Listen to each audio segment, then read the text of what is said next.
Like not even be able to play because I was laughing so much. Just the sound of his voice was just putrid.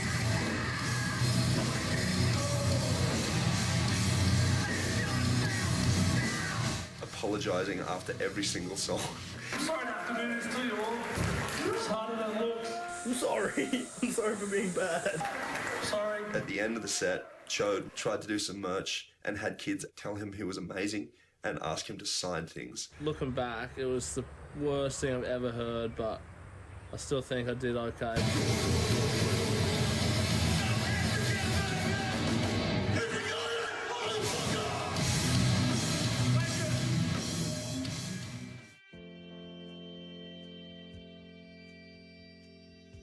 Our bass player at the time, Kashi, was having a kid. We had a word with him one night in Frankfurt, I think it was. He said he still wanted to be in the band, but the more we were overseas, the more it became apparent that it wasn't going to work. I just said, look, basically, you're not into it and you're having a kid, you should just go home. Let's go, Kashi! We found ourselves in the interesting position of being stuck in Europe with no shows, no record label, and no bass player. We'd done this before. We'd replaced the bass player with someone that looked the part and could play bass and was obviously had gear and stuff like that, and it didn't work out. We'd rather someone that could just get the job done, but someone that we could hang out with as well. So we thought, why not just fucking get someone that we're mates with? Like, who cares if he can play bass? Just as long as he's sort of got some musical rhythm to him. We started throwing around ideas for bass players. Then we thought, why not just get Pi?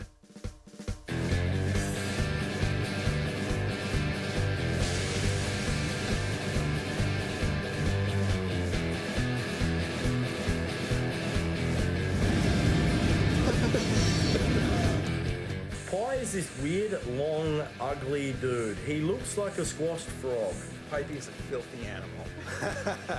He has this hair that covers this fucking dog box looking head. He's just fucked up. He'd sell merch for us and just do funny shit and like eat cockroaches. You got put in your mouth.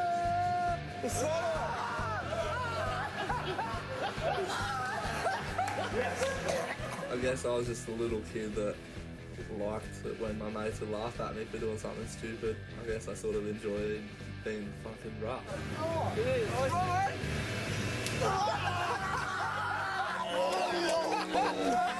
I called him up that night from Frankfurt. He said, do you want to be in the band? At the start, I thought it was a joke when he called me. He's like, "Hey, Cash is leaving. You want to come to Europe and finish this tour with us?" I thought it was great because he's always there with them and he's just a mate, and they could have fucking got anyone they wanted. Like, I'm sure there was bass players all over the world wanting to do it. We were really sceptical if he could actually play, but we knew he was a good kid. And he was a good friend, and for us at that point in time, that's all we wanted, was a friend. I sat at home for a couple of days before I had my flight to London, just trying to figure out the songs on bass, even though I'd never played bass in my life. We flew him out like a week later and he started jamming. We had a show booked in Paris. What we didn't realise was the show was on a boat. Is that where my first show is? He dropped his pick, I don't know how many times. He'd trip over the drum kit, he'd fall over the monitors. I was sort of on the other side of the world, freaking out. He was terrible at the start of the band, but we knew that, and we knew what to expect. We knew he'd never played bass before. But I think it was probably the first time in the band's career we were completely comfortable with the person we had on stage with us.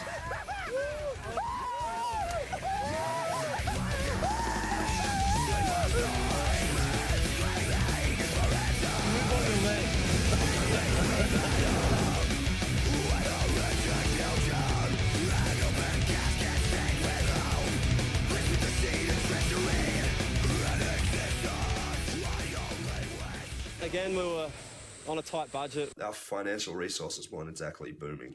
We were way too poor to afford hotels, plus we didn't really like them.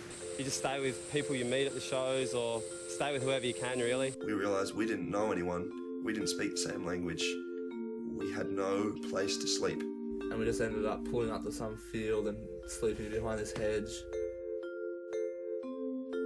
From then on, it just clicked. We were like, we're going to do this every night. It was great. And it set a precedent for the rest of tours. We started sleeping outside.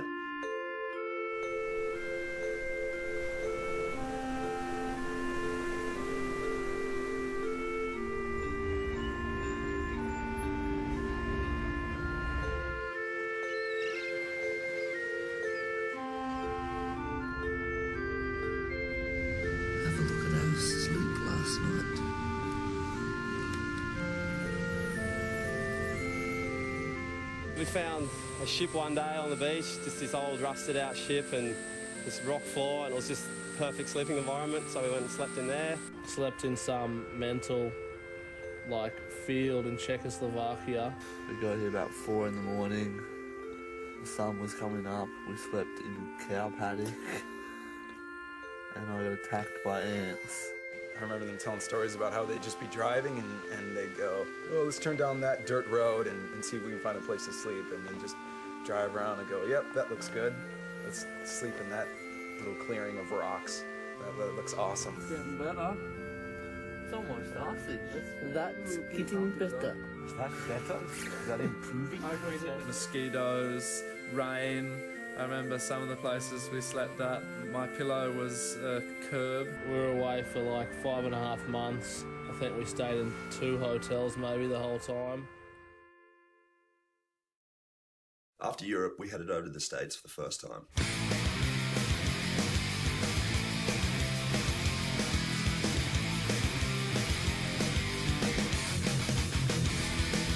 We landed in LAX for the first time and immediately found our new love, which was California. It was hot, there was surf, we hadn't been in the surf for about a month. Every day it was just like 4 to 6 foot, just these fucking wedges peeking up, and we just go and body surf it, just have the best time ever. It basically meant everything that we were deprived of in cold, grey Europe. We loved the wedge, we loved burritos, and also we loved the place we discovered called the Flow Rider. I'm not covering the same old. I don't live in the same old story. Not covering the same old. Don't know who I think I should be. I'm not sure when we found it, but when we did, we couldn't believe what we were seeing. It was perfect barrel, and we just lost our minds. We thought, I can't wait, I'm just going to get so barreled. We were all pretty shitty at it at first, but Jeff was amazing. I'd have to say I'm pretty good at a lot of sports. I beat most people at just about anything. But Flow Rider? He had these little hands and he'd spin them sideways like this and fall over the falls, and he's done. It can be the funnest thing in the world, but as myself and other people have found out, it can also break you. You can go there, let down your hair, anytime that you like. You can stomp your feet, move to the beat, keep it going all night. Everybody's dancing on Saturday night. Everybody's dancing on Saturday night. Yes, it was! We drove to Denver and started our first tour in the States.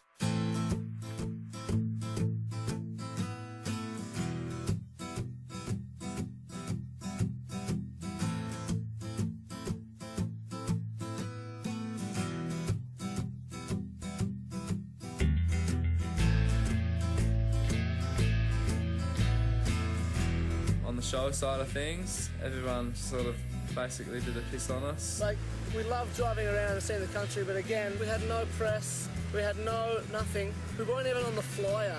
And that was the great thing about them going to do that. And that's kind of what they do. That's what Parkway do. It's that great work ethic they've got, which I think has helped them get so far. You know, Graham probably could get charged for slave labour or something, because this band, like, never, ever fucking seems to stop.